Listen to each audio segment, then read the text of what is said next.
Wewo baba bweza nnyo bweza ddala kakati omuntu okuloota ono agambye nti yaloose maama we amuzaala ndowooza amuloose ng'afudde. Bw'agambye nabuza kitegeeza ki okuloota maama wo ng'afudde.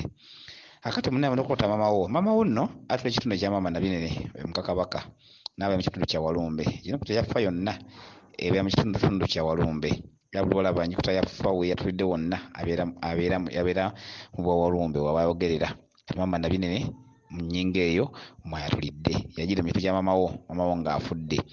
Kukubeera nga simanyi ate gwe nakuwadde nnyo gwazaala kizibu nnyo era okuba nga osanyuse kuba ofiirwa maama wo era oba nakuwadde.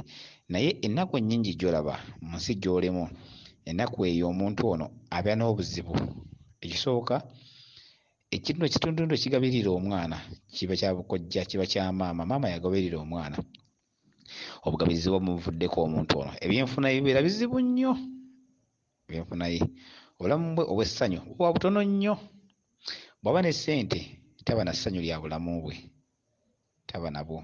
Omuntu afaana bw'ati kubanga obusanyu lye liva eri maama we naye aliggalidde. Ennaku eyo ekitundu kya maama kiba kibanja, kya wannaalongo kya maama kiba kibanja.